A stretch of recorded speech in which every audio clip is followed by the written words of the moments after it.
I've been playing a lot of Monster Hunter Rise, and I'm far enough in that I'm starting to crave a little bit more variety in my carves. But when I think about what new creatures I'd most like to hunt, I hit a block. There are dozens of big bosses that seem like a great fit for the franchise. Bowser, the Hydra, Ultros, but none of them are quite right. Cloverfield, the Rancor, the Stay-Puffed Marshmallow Man, they simply will not do. That's when I realized the only solution was for Capcom to let me hunt, kill, and wear the flesh of Pennywise the Clown. You see, I was thinking of Monster Hunter Rise's big blowout fights all wrong. They're not like the boss fights in any other game. In fact, I dare to say they're not boss fights at all. In my research, I found that the recommendations on how to make a satisfying boss fight are pretty standardized, so I've simplified them into a handy 5-part system. Big, unique, trapped, test, and escalation. Monster Hunter Rise throws most of these rules right into the monster dumpster. To understand that, we have to understand how Monster Hunter Rise, I said Monster, I will play Monster Hunter. We have to understand how Monster Hunter Rise and how Pennywise betray most of these boss fight rules. Starting with the only one Monster Hunter Rise actually adheres to, bigness. This is your basic David versus Goliath or child versus adult clown quotient. As humans, we instinctively know that anything larger than us is a bully to be defeated, and anything smaller, a weakling to be picked on. Is that how being bullied is? I've never been bullied. Bigness is about setting up player expectations. Video games, like a lot of art really, rely on visual shorthands to set the stage quickly. Bigness conveys toughness, difficulty, a challenge. Fundamentally, a hero overcomes obstacles, but if it's not tough, is it really an obstacle? Are you really a hero if your stake is less than 72 ounces? When bosses do start out small, they usually undergo some kind of embiggenment for the actual fight. The idea of a small boss can be played for laughs or horror, depending on how you feel about the word gaping. Sometimes, they're just rats. This so-called Tony Vermin is a bit of a prank. Oh, gods. A prank that kills. Monster Hunter monsters are all big. Sometimes real big. This rule cuts out a lot of small or distributed guest monsters, but not Pennywise. Pennywise adopts dozens of forms in the novel, miniseries, and movie adaptations, most consistently the dancing clown we all know and want to skin. But its true physical form on Earth is a giant fuck-off spider. Haha, big. That was the easy one. Monster Hunter Rise otherwise flies in the face of the remaining UTs, which is great news for people who want to pancake a clown spider with a bone hammer. Pennywise might have a special place in our hearts and in our sewers, but it doesn't fulfill the next letter in butts. Unique. In most games, the boss fight is a grudge match between two unique individuals, you and the boss. The run-up will be filled with copy-pasted grunts with no backstory that you mow down like so much tall grass. But the boss will be one of a kind. They'll be faster, stronger, have special moves that no other monster has, and be able to interact with the world in ways that break the game. Mr. Freeze remembers the attacks you use against him, forcing you to change up your repertoire. The Walker in Battletoads changes the player's POV, and Psycho Mantis breaks the fourth wall by dipping into your save files. I see that you enjoy Konami games. Which feels like a real violation of privacy, but I guess he is a bad guy, so that kind of tracks. Not only are the designs of these bosses unique, they also create a unique gameplay experience. And when you inevitably destroy them, that's it. Their story is done. In Monster Hunter Rise, the monsters may feel unique, but they're actually quite replaceable. The first time you fight a beastie, it's presented in cutscene as a singular entity. This is the one that you're gonna fight. But we know it represents a larger group of creatures because you kill it, and then another one repopulates. You're never fighting Gerard the Kazoo or Ms. Havisham. In comparison, if you killed and carved Sephiroth, then you better hope you got the one-winged angel orb because that is it. He's gone. He was a limited resource. Uniqueness, of course, excludes a lot of monsters that seem like otherwise good fits for the Monster Hunter game, because there's only the one, or because there are plenty, but there's no good iconic representation of the group. After all, it's Mothman, not Mothmans. If you've only experienced it through the adaptations, you might be thinking, surely Pennywise fails the standards. There's only the one Pennywise the dancing clown. He dances alone. That thinking is exactly why Pennywise fits the Monster Hunter Rise mold. You've fallen into my trap! In the original novel, we learn that Pennywise is not just a giant fuck-off spider, but a female giant fuck-off spider. One that has a huge brood of eggs. Wow, sounds like an iconic member of a larger species to me. Capcom, I would be truly honored to slay this hashtag girl boss. Monster Hunters VCs have another thing in common with your favorite cage-free grade C organic clown spider.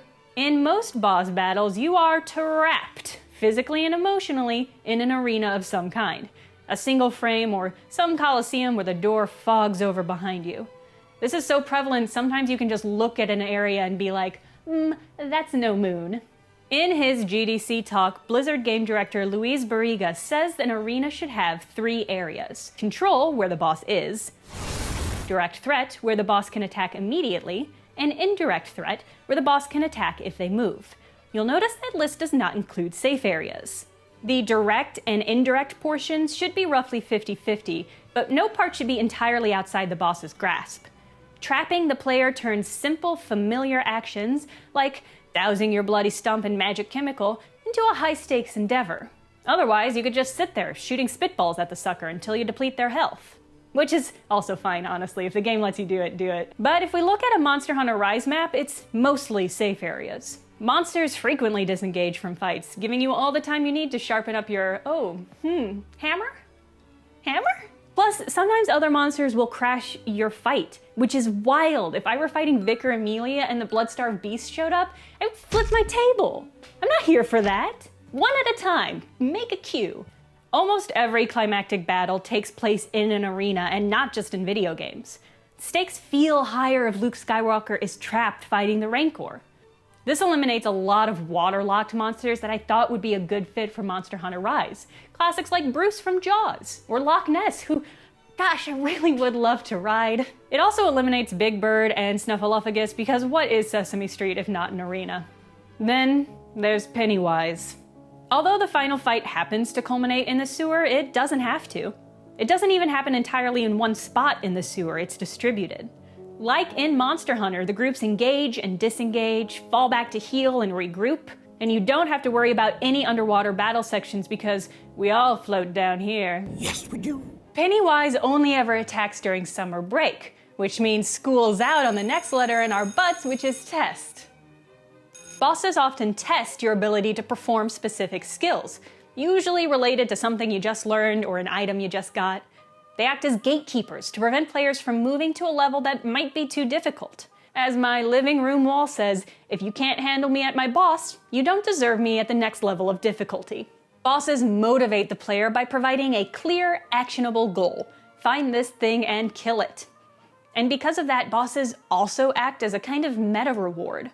The still warm heart of your enemy is an incidental reward compared to the feeling of progress. Just getting to the arena should feel like an achievement because it shows you're close to finishing this chunk of game. For Monster Hunter Rise, none of this really applies. Why do I rhyme so much in this script? I mean, some fights will go better if you've mastered specific skills.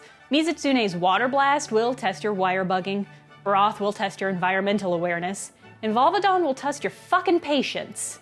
But it's as much about preparedness and endurance as it is about on-the-ground skills. If you fail, it might be because your skills are weak, but it might just mean you forgot your asbestos-lined Jinko jeans this morning.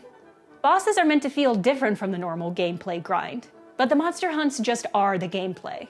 Getting to the fight isn't your motivation, and there's no meta reward for doing so, just the actual rewards you get to beef up your pregame. You're gonna have to fight a lot of monsters over and over to get that one medulla you need to make a totally normal-looking weapon. That's just not what boss fights are about. Pennywise is the only monster that matches Monster Hunter Rise's slow and steady, preparedness-forward approach. Talk about an endurance battle. Pennywise takes a whole summer to fight. There's no rushing into battle. The losers take a calculated approach to this combat, just like the losers in the game. Finally, we've arrived at the back end of butts. Escalation. You might remember the Pennywise battle ending in a pretty anticlimactic way. And that's just part of why that battle fits so well with Monster Hunter Rise. Non-controversial statement, most games get harder as you move forward with the story. Escalation is often linear, as you can see in this graph by game designer Mike Stout. Difficulty peaks with the boss fight, and then the player gets a little de-escalation tea time to let them find their bearings, and then it ramps back up again. In boss fights, this escalation expectation manifests in 3 ways. First of all, each boss should be harder than the one that came before it. And by extension, the final boss should be the most difficult, which aligns nicely with our expectations for a narrative climax as well. When it's not, it's pretty notable. Second of all, bosses should be the most difficult part of the level. If it's harder to get to the boss than it is to defeat it, something's wrong with the game balance. And third of all, there should be some sort of escalation during the fight itself. Bosses start off easy and then they evolve partway through, sometimes multiple times. They'll get a new form, new moves, a full health bar. Basically, they cheat, but they're bosses, so it's fine. Increased difficulty means increased pressure, means a more intense feeling of triumph when you finally beat your dad. These rules apply to nearly every boss fight ever, unless that boss fight is in Monster Hunter Rise. Monster battles don't get harder and harder until you win. As the monsters lose body parts, they lose attacks and range. Sometimes they just leave to take a mud bath. At a certain point, the beast will start to limp, clearly beaten. You just have to finish the job. It's more a moment of pathos than of triumph. You fought well, noble Kezu. Now, stand down. Monster Hunter Rise is less linear escalation and more a fun Sisyphean loop that eventually lets you move a little bit further along. The progression is closer to a farming game, but like one where you have to fist fight your onions. God, that sounds like a great game. In it, the losers defeat Pennywise, and then they disperse. They go off and build careers and get married and send their Meowcenaries back out. And then they all have to come back to Derry to fight it again. 27 years pass in the meantime. It's almost as long as I've had to wait in a lobby for my team to ready up. I'm the worst offender. After all that, you might be saying, okay, so Monster Hunter Rise isn't tapping into the butts. That doesn't mean those fights aren't boss battles, and it really doesn't mean you should get to wear Pennywise's skin like a little jacket, you weirdo. But I would point out 2 things to those butts deniers. 1, the game does have boss fights. It's just not these big monster battles. The Rampage quests fit much better in the butts frame. Rampages are fundamentally different from the normal gameplay grind, and they gatekeep your progression. And 2, I know you're out here wearing Ibushi leather and narwhal bones, so don't get all high and mighty with me. Capcom, you could add Pennywise to the Rampages. I would accept that compromise. But I hope you'll consider adding it as a standard enemy. Of all the monsters in the world, none could slip into your game with such ease. You already have a giant fire spider, so why not add a giant water spider into the mix? Slap a new skin on that skeleton, drop Pennywise into the flooded forest, and we'll be eating clown steak by dinner time. So tasty!